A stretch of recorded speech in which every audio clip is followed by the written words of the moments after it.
Bonjour et bienvenue à tous dans Jour de match, votre rendez-vous 100% rugby, consacré cette semaine au WAC Rugby. Allez, Jour de match, ça commence tout de suite, générique.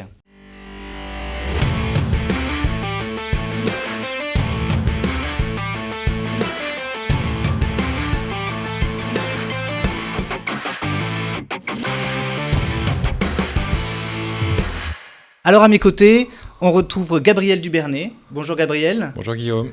Et Olivier Doutrelot. Bonjour Olivier. Guillaume. Donc les deux coprésidents du WAC Rugby qui sont venus. Il en manque un. Il y en a trois. Avec Et Franck Mirbeau, effectivement, qui n'a pas pu être là ce soir. Donc à mes côtés, deux coprésidents. Nous sommes là donc pour discuter et échanger de ce grand projet du WAC Rugby. C'est vrai que le Havre et le rugby, c'est une longue histoire, Gabriel. Le WAC Rugby, c'est le club doyen.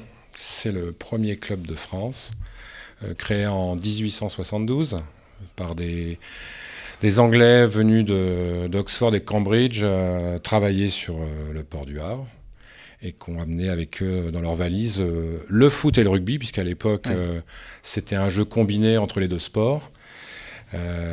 Très vite, le foot a pris son essor, et le rugby ensuite s'est développé également. Donc on retient la date de 1872 comme la création du rugby en France par le Havre.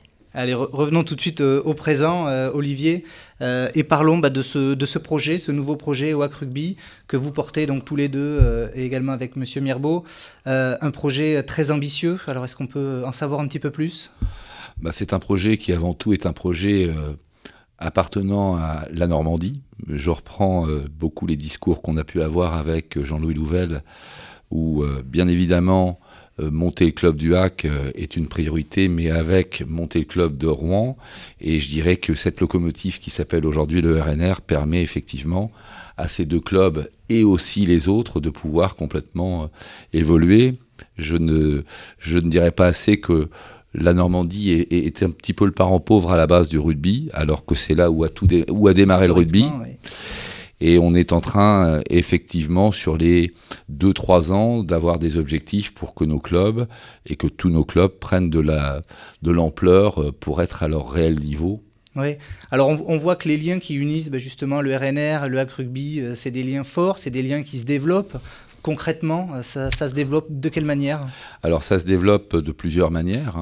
Première manière, c'est que on peut voir que cette saison, un grand nombre de joueurs qui sont arrivés au WAC sont pour grand nombre des joueurs du RNR, puisqu'il y a 7 joueurs qui sont arrivés, dont l'entraîneur, à savoir Luc Cosen, qui ont pris place au sein du WAC. Et le deuxième point, là où aussi on peut le voir, c'est que les échanges sont en train de se mettre en place entre nos partenaires et les partenaires rouennais, où on voit des partenaires rouennais venir à Deschazos pour encourager nos joueurs. Et encore vendredi dernier, une trentaine de partenaires havrais étaient présents dans les tribunes de Diochon pour soutenir Rouen, avec une belle victoire à la clé. Ouais, on sent en plus que le WAC Rugby, on sent que c'est un projet qui fédère, puisque vous avez le soutien de partenaires institutionnels, mais aussi d'un grand nombre de partenaires privés. C'est aussi peut-être ça la force de ce projet, savoir mutualiser toutes les bonnes volontés. Comme on le dit, en tant qu'entrepreneur que nous sommes, Jean-Louis ou moi-même, le but était d'avoir effectivement des bases solides, des bases saines. Et je donne toujours comme exemple un club comme Bordeaux-Bègles, à savoir Monsieur Marty, qui repose aujourd'hui un club composé, je crois, de plus de 300 partenaires, et pour lequel la plus grande influence et affluence sportive, c'est près de 25 000 spectateurs en moyenne d'Europe, démontre bien que avec cette solidité, surtout en Normandie où notre tissu industriel, notre tissu professionnel est très compétent et très conséquent, peut ne permettre que de faire évoluer sur cette base. Oui, alors justement, vous parliez aussi peut-être de structurer le club. Vous avez déménagé de stade, vous avez quitté Langstaff, qui était, je crois, un des plus vieux stades de France. Alors le stade Langstaff, c'est effectivement le premier stade de France. Il date de 1882, 10 ans après la création du club. Aujourd'hui, Langstaff, nous l'utilisons pour la formation des jeunes. Et les entraînements de l'ensemble des joueurs. Et depuis 3 ans maintenant, nous avons la chance de bénéficier, grâce à la ville du Havre, du stade Jules Deschazos. où se déroule à chaque dimanche un endroit mythique. C'est un endroit mythique également pour Le Havre, puisque c'est l'ancien stade dans lequel l'équipe de foot faisait tous ses matchs. Et je crois d'ailleurs que vous avez un grand nombre de spectateurs. Alors depuis le début de saison, enfin même la saison dernière, depuis qu'on est en Fédéral 2, on avoisine les 1000 personnes à chaque match, qui pour nos régions et notre niveau est plutôt pas mal. Oui. Parfait. Allez, parlons maintenant du terrain et de ce début de saison. Jingle. Alors cette année, c'est la Fédérale 2, un maintien assuré de justesse l'année dernière. Oui. L'objectif pour cette saison ? L'objectif, c'est surtout d'être mieux classé que nous l'étions l'année dernière, hein, comme vous l'avez très bien précisé. Difficile, très difficile. Hein, le haut niveau impose à ce qu'il y ait quelques temps d'adaptation.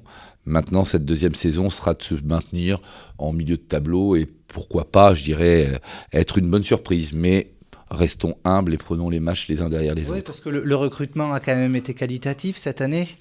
Vous le disiez, Luc Cosenz, entraîneur-joueur, un ancien demi d'ouverture du RNR, plus d'autres joueurs du RNR. De quoi peut-être nourrir de belles ambitions quand même ? Oui. Cette expérience se traduit sur le terrain, hein, avec 3 matchs aujourd'hui, 2 victoires, une défaite, dont un bonus défensif et offensif. C'est quand même plutôt de bon augure pour continuer la progression que nous attendons. Bah oui, mais j'allais vous le dire, c'est quand même un bon début de saison, parce que perdre à Chartres sur le premier match, dans les dernières secondes, ramener le bon bonus défensif, puis 2 victoires, une à domicile avec le bonus offensif et une victoire la semaine dernière à Plaisir, qui vous mène quand même 3e au classement, on est loin du bas de tableau. Oui, mais vous savez, comme dans tout sport, il faut savoir être lucide, savoir être réaliste et prendre les matchs les uns derrière les autres. Construisons et continuons à construire nos victoires, bien évidemment, et c'est aussi dans la défaite qu'on arrive à s'enrichir. Donc c'est tout ce que je peux souhaiter, c'est que ça continue comme ça. Oui, et puis on voit du spectacle, une équipe quand même offensive. Oui, vous avez plus de 100 points qui ont été mis en 3 matchs. Ouais, donc j'ai noté. C'est ça. Donc c'est pour ça que le spectacle est là et on attend encore plus de monde encore à Deschazos.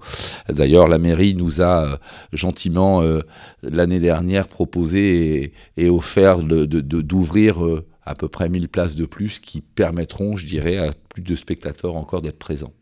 D'accord. Et puis donc dimanche 13 octobre, c'est la 4e journée. L'Heureux. Voilà, l'Heureux, le HAC Rugby reçoit l'Heureux avec pour objectif, je suppose, la victoire. Mais peut-être pour aller plus loin, est-ce que l'objectif cette année, c'est pas de rester invaincu à Deschazos ? Ah, ça, c'est un objectif qu'on aimerait bien effectivement se mettre en place. Ça, d'être invaincu, c'est important. Mais je le redis, il y a une saison qui est longue et par expérience, on souhaite vraiment aller très loin. Mais nous souhaitons prendre les matchs les uns derrière les autres pour pas avoir de mauvaises surprises. Oui, parce que l'objectif à moyen terme du HAC Rugby... Donc l'objectif qu'on a, c'est aussi des sujets qu'on a beaucoup eus. C'est encore une fois la symbio qui existe entre Rouen et Le Havre. Hein. Il y a une date, tout à l'heure Gabriel parlait de 1872. Si on compte bien, 2022 est une date où les 150 ans du Havre arrivent. Et c'est vrai que c'est un peu une date pilote pour nous qui nous dit que d'être dans 3 ans en Fédéral 1, ça permet encore de construire nos jeunes, ça permet de créer, de bien travailler la formation, de bien travailler notre centre technique pour avoir toutes les bases nécessaires et effectivement être capable en 2022 de venir jouer en Fédéral 1. Oui, la formation, c'est aussi un axe, je suppose, important. C'est indispensable. Si vous voulez demain bâtir une équipe, si vous voulez demain bâtir un club, si vous voulez demain développer le rugby en Normandie, ça ne passe que par la formation. Vous parliez tout à l'heure de joueurs du RNR. C'est peut-être la première fois depuis des décennies qu'on voit des joueurs du RNR qui étaient précédemment des joueurs havrais. Vous prenez le cas de Robin Becquet, c'est un exemple très parlant. Ce garçon-là revient jouer au Havre alors que le Havre n'étant pas en Fédéral 2, c'est un garçon qui avait toutes les chances de partir autre que la région. Donc ça veut dire qu'on a des talents qui existent. Hein. On a parlé de Robin, vous avez des garçons comme David Radou, vous avez des garçons comme Simon Maillard, qui ont été aussi pas mal approchés, même dans des clubs professionnels. Donc on a une chance énorme. On est une région de plus d'1,5 million d'habitants dans sa globalité. Et ça, il y a une force vive que sont nos jeunes et la formation. Un travail d'éducateur, où là aussi beaucoup d'éducateurs, mais où on doit encore être meilleur, on doit encore leur apporter plus pour leur permettre de pouvoir encadrer et de pouvoir développer à moyen terme, je dis bien à moyen terme et long terme, que ce soit pour le RNR et pour le HAC, une force vive qui soit représentative de la Normandie. Oui, c'est vrai que j'ai retenu 3 mots du mot du président. Vous écrivez dans le magazine Jour de match que vous distribuez tous les jours de match à domicile. J'ai retenu, c'est peut-être pour vous un leitmotiv, former, structurer, consolider. Bien sûr. C'est ces axes-là, justement. C'est ces axes-là. On prend ces axes-là dans le sport comme dans l'entreprise, dans la compétition, dans la combativité. Vous devez les respecter pour vraiment aller plus haut et monter plus haut les clubs. Parfait. Merci à tous les deux d'avoir été présents sur le plateau de Jour de match. Il ne me reste plus qu'à vous donner rendez-vous dimanche 13 octobre à 15h, Stade des Chazeaux, pour le HAC Rugby qui affronte Reux. D'ici là, excellente semaine et je crois, comme on dit au HAC Rugby, tous en ciel et marine.